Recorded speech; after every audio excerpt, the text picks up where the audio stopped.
السلام علیکم دوستو، امید ہے کہ آپ سب خیریت سے ہوں گے اور ایمان کی زندگی سے لطف اندوز ہو رہے ہوں گے۔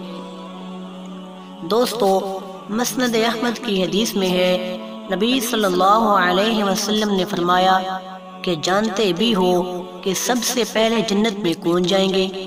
لوگوں نے کہا اللہ تعالیٰ کو علم ہے اور اس کے رسول اللہ صلی اللہ علیہ وسلم کو۔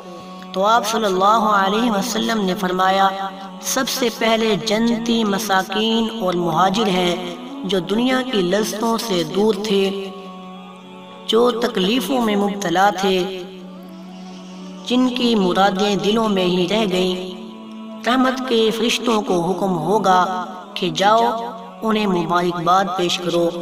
فرشتے کہیں گے اے اللہ، ہم تیرے آسمانوں کے رہنے والے تیری بہترین مخلوق ہیں، کیا تو ہمیں حکم دیتا ہے کہ ہم جا کر انہیں سلام کریں اور انہیں مبارکباد پیش کریں؟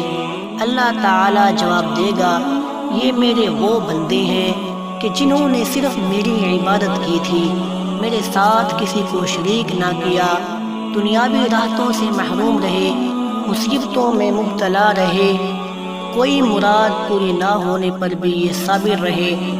اب تو فرشتے جلدی جلدی باشوق ان کی طرف دوڑیں گے، ادھر کے ہر دروازے سے گھسیں گے اور سلام کر کے مبارکباد پیش کریں گے۔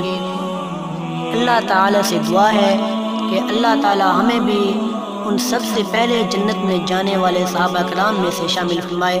آمین ثم آمین۔ اللہ نگہبان۔